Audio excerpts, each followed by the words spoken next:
Welcome to Martin Loves Chaos, a podcast that explores chaos, not as something to fix, but as something to befriend. Chaos shows up in our creativity, our relationships, and our everyday lives. It's part of how we grow. So how do we work with it? How do we find clarity inside the swirl? Today we'll explore what happens when chaos arises and how we can use it to guide our next steps, and maybe even help the people around us grow too. But first, who am I? Why this podcast? Why now? Let's start far back, way before me. The story begins with movement, the flow of my ancestors across continents. Even though there are many generations, many beings that existed for me to be where I am today, let's start where most of our lineage began, in Africa, the cradle of humanity. Before slowly migrating outward, following rivers and coastlines, crossing deserts and mountain ranges, they moved through the Arabian Peninsula, into India, and onward to Eastern Europe, through the rest of Europe and Asia. Every step was a response to the changing world, to climate, to opportunity, to survival, and every move transformed who they were. Over generations, that flow carried my ancestors into the lands we now call Northern Europe, England, Germany, France, Scotland, and Ireland. From there, they took a leap across the Atlantic, leaving behind familiar soil and stories to begin again in what we could now call North America. But somewhere in there, they arrived. They settled in New England, in Connecticut, up into Acadia in Canada. They farmed, ministered, built, and adapted, living on lands that had been home to indigenous nations for thousands of years, lands cared for and shaped long before our arrival. Their choices, their labor, migration, mistakes, and hopes became part of me. They're the undercurrent of my story, layers of culture, resilience, faith, and longing that shaped not just where I come from, but how I move through the world today. Let's move a bit closer to today. My dad's parents met during their time in the Salvation Army. They did not have much money, and I remember hearing stories about the coat my grandmother bought when she was younger. I have a photo of that, and it was just one of her pride and joy. You just saw the joy on her face, just from purchasing of a coat. My grandfather worked in a shoe factory, and I've heard stories of their parents living in very simple houses with dirt floors and minimal items. There was a lot of alcoholism in my grandparents' world, and this was one of the reasons they joined the Salvation Army. My grandparents started a family, and shortly thereafter left the Salvation Army, and my grandfather moved on into ministry. So my dad was born. He was a minister's kid. That meant moving every few years. New house, new school, new community. Connecticut, New York, boxes constantly being packed and unpacked. A rhythm of impermanence. Just as you settle, it's time to go. That shaped him and led to him changing locations regularly, which in turn shaped me. From my dad, I inherited a kind of portable belonging, an ability to arrive, listen, and pitch in, to help make a new place feel like home quickly.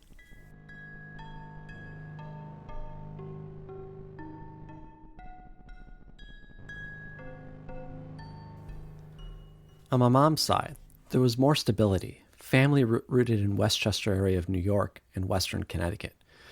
But even there, change was never far away. The Great Depression, a robust farming community disrupted, families relocating due to making space for a new reservoir, and the land beneath their feet was suddenly claimed for a different future. Stability and displacement, both part of our story. Ultimately, my parents met in central New York, one attending Syracuse University, the other at Alfred. They married, joined forces, and kept moving as my dad explored careers including teaching, ministry, and more. I was born in Geneva, New York, in the Finger Lakes, the land of the Haudenosaunee. From there, I moved a few times in the Finger Lakes. Then for a few years I've lived in Philadelphia, land of the Lenape. A different frequency entirely from rural upstate. Louder, faster, more braided cultures. Then, northern New York on the Canadian border, land of the Wendake and the Haudenosaunee. Small town life, a middle school, class of around 30 people. Closest supermarket was about 30 minutes away. Closest mall was an hour, spend weekends up in Ontario, visiting bigger cities, news from 2 countries on the same radio dial. Then for my final 2 years of high school, I lived in Long Island, the land of the Massapequas, transitioned to a class size of almost 500 before heading off to college. Each place brought its own rhythm, rural, urban, suburban, each with its own kind of chaos, each with a history of people living on the land, growing, changing, and displacing. Each one taught me something. Community isn't something you have, it's something you build, again and again. Now let's transition from my childhood towards my adulthood, and this includes Syracuse University. This was one of the first times that I felt I was connected to one place for a long time. 5 years, a record. That's where deeper community took root. Architecture studios, University Union Cinema Board, a radio show, ballroom dance, so many doors to connection. I realized I love weaving people together, not just being in community, but being of community. After graduation, I worked in Connecticut, spent weekends in New York City, where I eventually moved. I worked in architecture firms during the day and went to see bands, arts events, and hang out with friends across the city in the evening. After a few years of living in Brooklyn, friends joked that whenever we went out, I ran into someone I knew, 8 million people, and always a thread. Little islands of coherence in a sea of motion.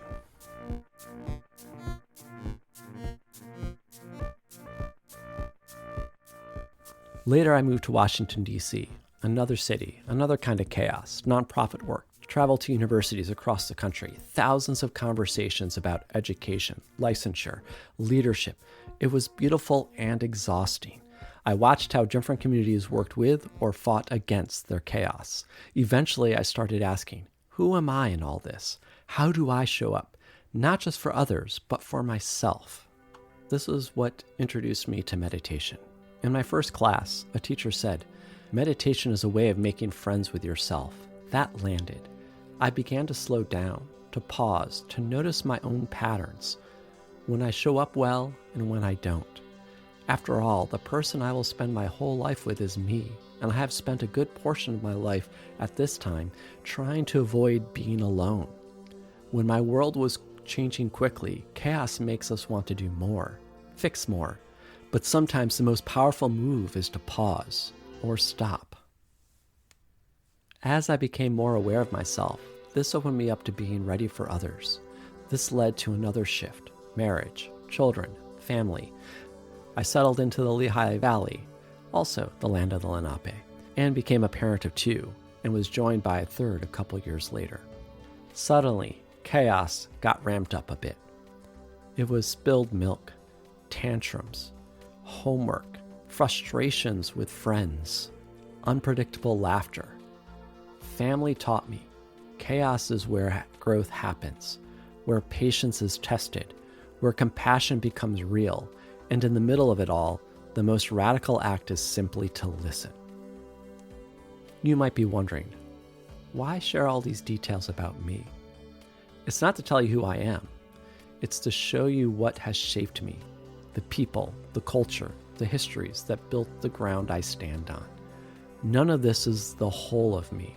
It's the background that makes my foreground legible. Chaos doesn't happen in a vacuum. It happens in relationship between our histories, privileges, pain, and hopes. Even when we connect on one layer, parenting, music, meditation, other layers differ, clash, complicate. That's complexity. That's chaos. That's where new life can grow if we make space for it.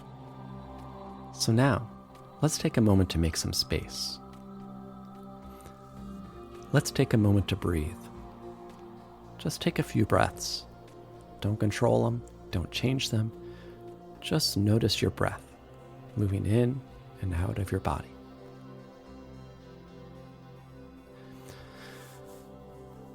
Let's take a moment to take 3 breaths. Don't control them, don't try to change them, just let them happen naturally.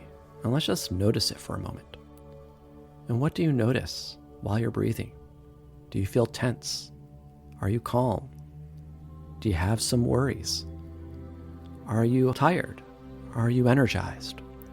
Take a moment to notice whatever is arising. You can do this with your eyes closed, eyes open. Just check in. How am I feeling right now?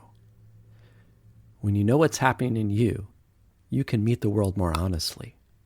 So let's just take a moment to take 3 breaths.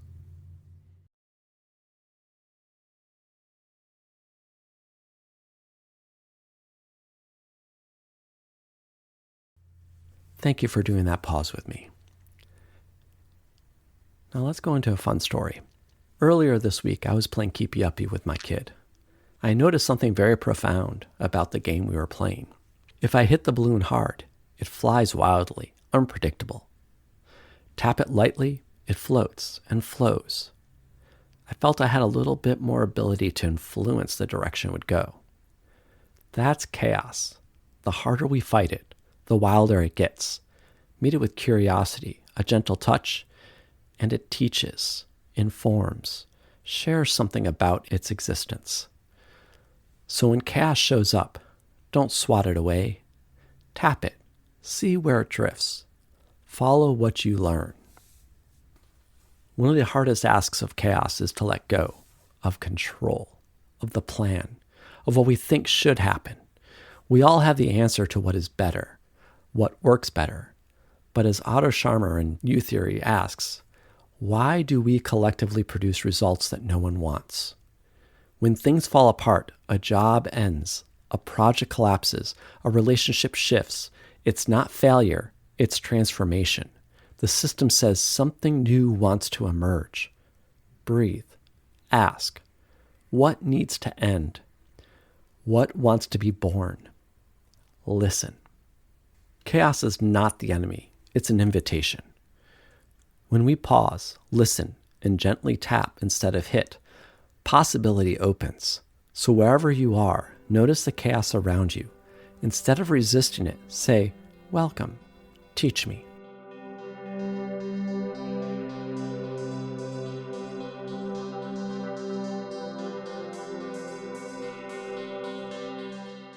Now I'm excited to share a few strategies on how to work with chaos when it does arise. Strategy 1, regulate and reframe in real time. When chaos hits, the first move isn't thinking, it's regulating. Neuroscience and mindfulness research shows that calming the body reopens creative problem solving. You can't think clearly when your nervous system is in alarm mode. Try this protocol. It should take anywhere from 60 to 90 seconds. You can do a mix of these or do all of them. Let's start with just a little breath. Breathe in a box. 4 in, 4 hold, 4 out, 4 hold. So let's do that right now. Let's breathe in. 3, 4, hold, 2, 3, 4, out, 2, 3, 4, hold, 2, 3, 4, and repeat. Do this a couple times, just as a way to sort of regulate and notice your body moving. Then the next thing you could do is name it. What are you feeling right now? If you can name it, it might help you meet it and notice it and figure out, hey, this is what I'm feeling. Anxious, rushed, whatever it may be right now. Noticing it gives you the ability to start to figure out some path forward. Then reframe it. Okay, I'm feeling anxious. Why am I feeling anxious? Well, this surge in my system is preparing me for change. This anxiousness is good. It's getting me ready for something that's about to happen. Shifting that gets you a little bit more excited.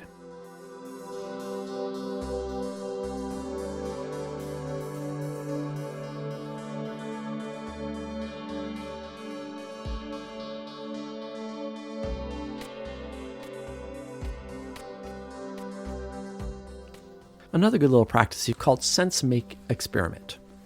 In complexity, prediction often fails, but experimentation works. Research on complex systems shows that safe-to-fail prototypes help us learn and adapt faster.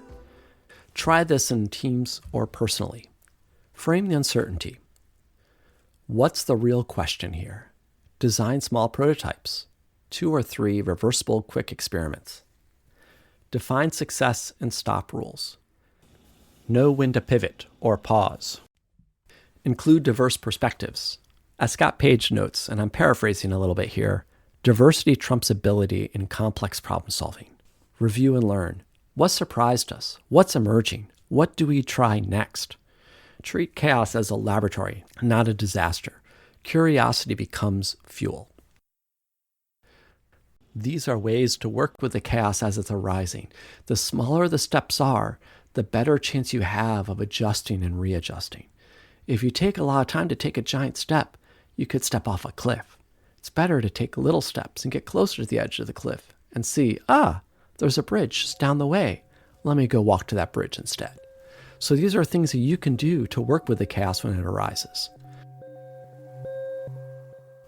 Chaos isn't just noise. It's a signal, an invitation to see more clearly, act bravely, and connect more deeply. You can meet it with breath. You can meet it with small experiments. You can meet it with curiosity.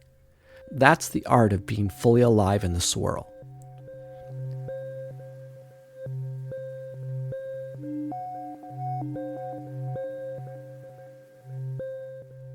Thanks for listening to Martin Loves Chaos. If this episode resonated, share it with someone navigating their own storm.